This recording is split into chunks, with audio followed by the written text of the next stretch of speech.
So I'm out here on North Whidbey Island in Washington State today, and proximate to Penn Cove. And you can see a craft, small sailboat anchored through the trees there in the dock, in the bay. Here, and there's a slight breeze rustling the trees. And I'm here today to do a brief opening segment, sitting on a park bench, on this woman, Margaret Floy Washburn, and an early paper she wrote and delivered in two different contexts. She published it in the Psych Review by 1919, and then she delivered it in an address to the American Psychological Association at their Princeton meeting in December of 1921. And the paper is titled Introspection as an Objective Method by Margaret Floy Washburn, and her affiliation in those days was Vassar College. And Floy Washburn is notable for several reasons. You could consider the Ruth Bader Ginsburg of American psychology by 1920. Arguably, she was. She was brilliant. She was the first doctoral recipient as a female, as a woman, in America. She got her doctorate under Edward Titchener, who was a German who had come over and launched what was known as the structuralist movement or the introspective movement. And she became an adherent to that movement, but also the first PhD in 1894. But Titchener let women into his program, so he was groundbreaking in that he allowed women to come in and earn those degrees, where so many American colleges did not, including Harvard and Yale. Titchener was at Cornell, so Cornell was a seat of structuralism, arguably the first American school of psychology, although it was imported from Germany.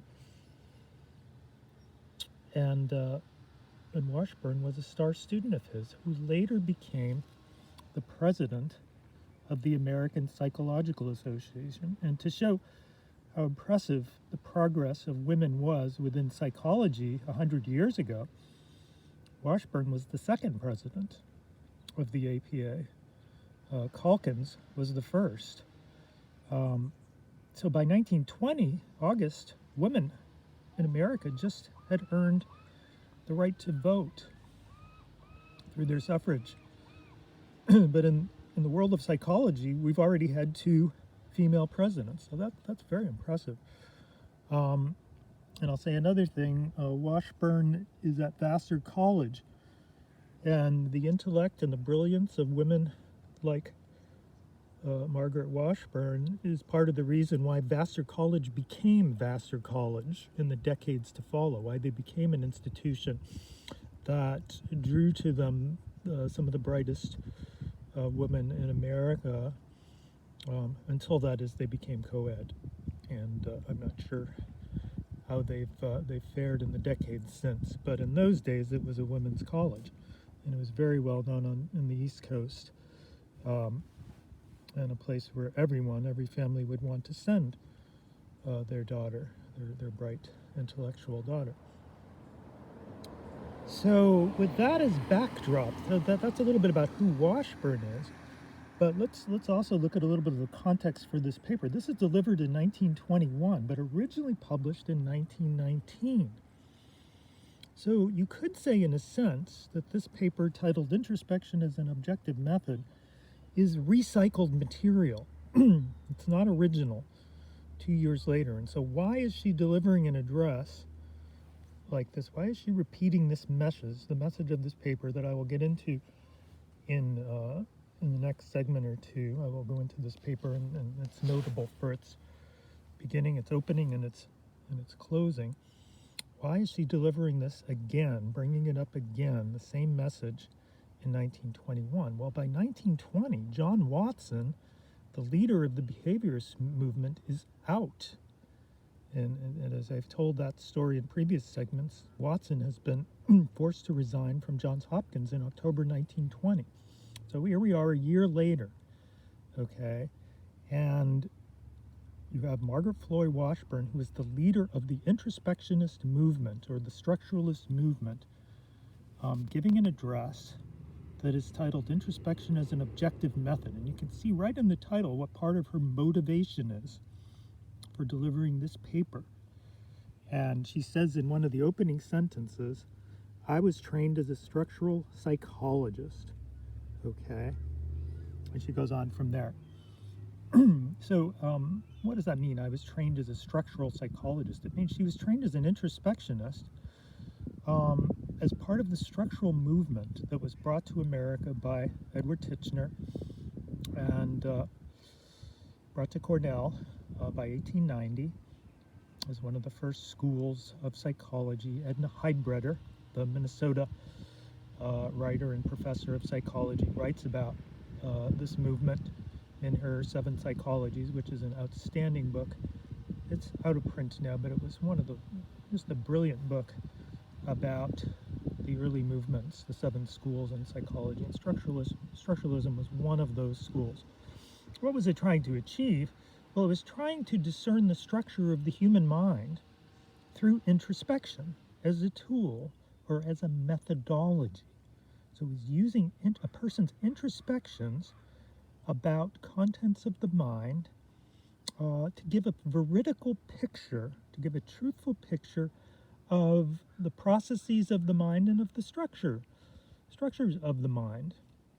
Okay, so it was looking at topics. She was actually an animal psychologist. She was one of the first animal psychologists as well. And she actually has a topic in one of her textbooks that looks at consciousness in animals. She was a pioneer researcher of the idea that animals have consciousness. Now, in saying that, by 1920, with behaviorism, first wave of behaviorism having been launched by John Watson by 1914 in his two famous papers, introspectionism is out of vogue. Watson decimated introspectionism in those two papers, and he launched the behavioral movement, describing and urging adherents to follow a more objective method for doing research about psychology and psychological topics and content,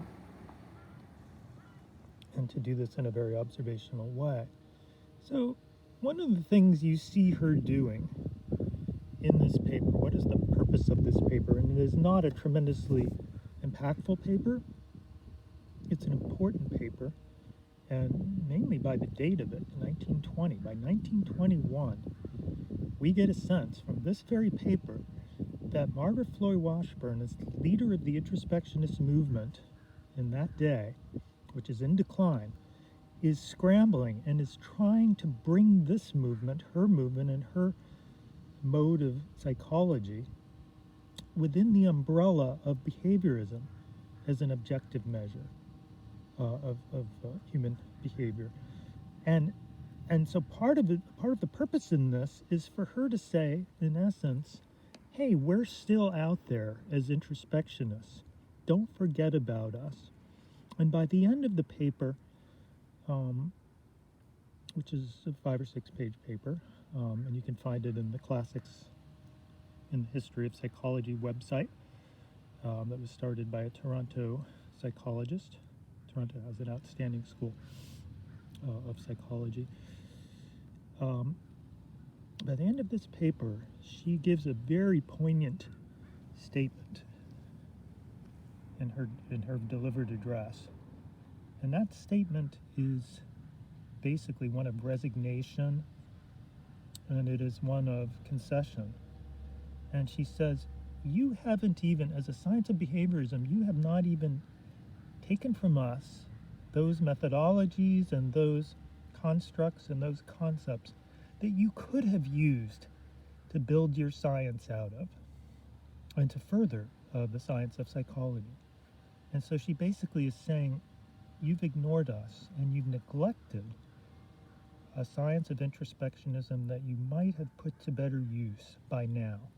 So this is a reminder talk. She's saying we're still out there.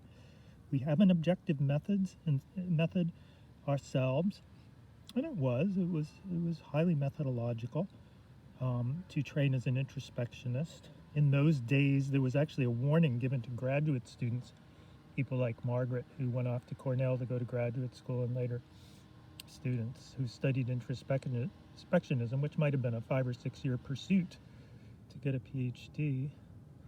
They said, you got to be wary because you just might go crazy while you're studying introspectionism.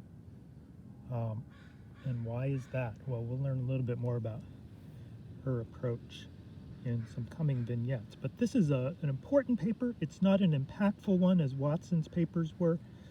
And if you look at the date of this paper, then it is a watershed date because it marks the decline, the official decline of introspectionism in this country, and the vaulting ahead of behaviorism as the mainstream school of psychology, and one that would remain the mainstream school for another 50 years. So we are entering a 50-year surge by 1921 in the behavioristic movement that John Watson launched. Ironically, John Watson himself will not be around in academic halls to further his own movement, and so he's going to need another guy, B.F. Skinner, to come along a decade or more later to pick up the baton and carry the movement forward, and Skinner does just that. So there's a little backdrop and a little context to an important paper by Margaret Floy Washburn, Vassar professor and the first female PhD in America from Cornell.